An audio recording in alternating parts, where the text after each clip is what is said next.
Garcés. Nuestro proyecto está basado en el aprovechamiento de residuos cítricos, en este caso las cáscaras de naranja.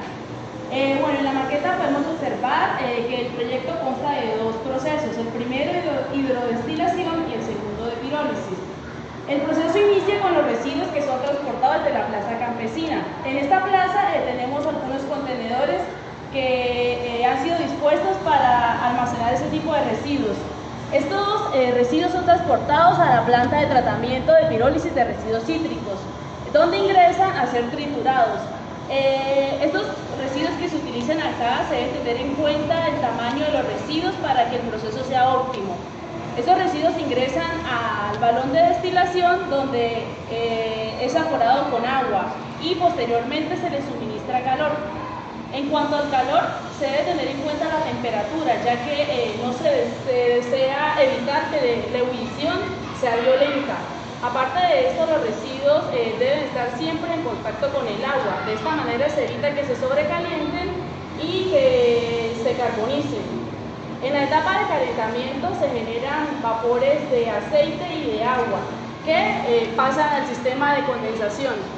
En el condensador se utiliza agua como refrigerante y lo que hace es que los vapores se enfríen y se condensen, es decir, que pasen de la fase gaseosa a la fase líquida para posteriormente ser almacenados en el tanque de almacenamiento, en el tanque de recepción de aceites.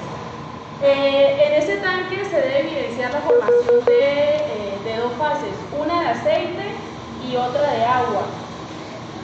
Para separar el agua de los aceites se utiliza un proceso de decantación, ya que los aceites tienen una densidad diferente a la del agua. Luego los aceites que se recogen se purifican agregándoles éter o pentano. Y luego se procede a realizar nuevamente la decantación para que el aceite sea purificado. Finalmente, el aceite que se recoge se somete a un baño María para que quede totalmente puro. Bueno, los residuos que quedan después del proceso de hidrólisis son pasados al reactor de pirólisis. Sin embargo, es importante aclarar que es pirólisis, ya que se define como un proceso térmico en el cual se utilizan los residuos que se someten a altas temperaturas para generar combustibles o residuos secos en una atmósfera libre de oxígeno. Inicialmente se tiene una predisposición de los residuos, donde se le disminuye el tamaño de partícula y se le hace un proceso de secado, con el fin de que no contenga humedad en el momento de que llegue al reactor. Entonces, después de disminuir el tamaño de la partícula, pasa al reactor pirolítico. En esta parte la temperatura que se va a manejar son temperaturas altas. Existen dos tipos de pirólisis. La pirólisis convencional, que maneja rangos de temperatura bajas que van hasta los 550 grados centígrados. Allí se hace una producción de aceites y alquitranes. Otra pirólisis convencional es la pirólisis de temperatura media, donde se obtienen temperaturas de 550 grados centígrados a 800. El problema de este tipo de pirólisis convencional es que genera furanos y dioxinas que son altamente contaminantes al medio ambiente. Por eso, el proceso que escogimos es el de pirólisis de altas temperaturas, ya que en él se aplican temperaturas superiores a los 800 grados centígrados, ya que al momento de que entre las cáscaras de naranja, ya con su disminución de tamaño, entran en contacto con el calor. El reactor contiene un serpentín que es usado como intercambiador de calor. Allí este tipo de serpentín tiene forma de espiral que controla la temperatura. Se le suministra temperatura mayor a los 800 grados centígrados y se genera una combustión.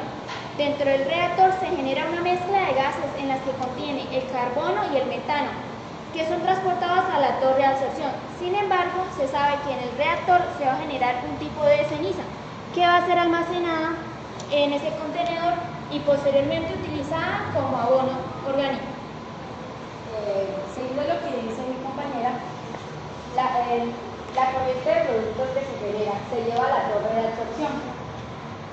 La absorción es una operación en la que se transfiere materia desde una corriente gaseosa a otra líquida. En este caso, la torre de absorción está compuesta principalmente por platos de fraccionamiento y asimismo cuenta con dos flujos de entrada y dos flujos de salida. En este caso, el principal flujo de entrada se encuentra en la parte superior, que permite la entrada de agua, y el segundo la entrada del gas. En este caso el gas asciende con la forma de circular en contracorriente del líquido, o sea, el agua. Se utiliza el agua como un solvente para poder separar o para poder atrapar las moléculas de dióxido de carbono que se encuentran unidas con el metano. Esto se puede utilizar, ya se puede realizar porque la solubilidad del dióxido de carbono con el agua es mayor. A menor temperatura la solubilidad es mucho mayor y permite que el agua atrape todas estas moléculas de dióxido de carbono, liberando así el metano, ya que el metano con el agua es insoluble debido a la escasez de polaridad o a la incapacidad que tiene el metano de formar enlaces de hidrógeno. Entonces el metano se transporta por el ducto al reactor pirolítico, generando así la combustión y obteniendo así su máximo aprovechamiento. El dióxido de carbono que se queda junto con el agua, se transporta por medio del ducto al hidrociclón. El hidrociclón es un equipo que ha sido diseñado con el fin de separar sustancias, ya sean sustancias líquidas, sólidas líquidas o líquidas gaseosas. En este caso es líquida gaseosa, el dióxido de carbono en un medio acuoso. Entonces, la idea es separar el dióxido de carbono de agua. Se introduce acá en el hidrociclón y el hidrociclón lo que hace es una fuerte agitación de esta sustancia que sube y baja. Entonces, esta sustancia va a estar agitándose y a mayor agitación va a tener mayor energía interna. Lo que ocurre es un rompimiento de las moléculas, es decir, una separación de la molécula de agua y la molécula de dióxido de carbono, liberando así la molécula de dióxido de carbono a la atmósfera, o si no, se busca un aprovechamiento para poder vender hielo seco. Asimismo, queda gran parte de dióxido de carbono con el agua. Entonces, lo que se hace es, por medio de un filtro de absorción de carbono activado, absorber o atrapar las moléculas de dióxido de carbono que están con el agua, para que el agua salga limpia y pueda volver a circular en el proceso.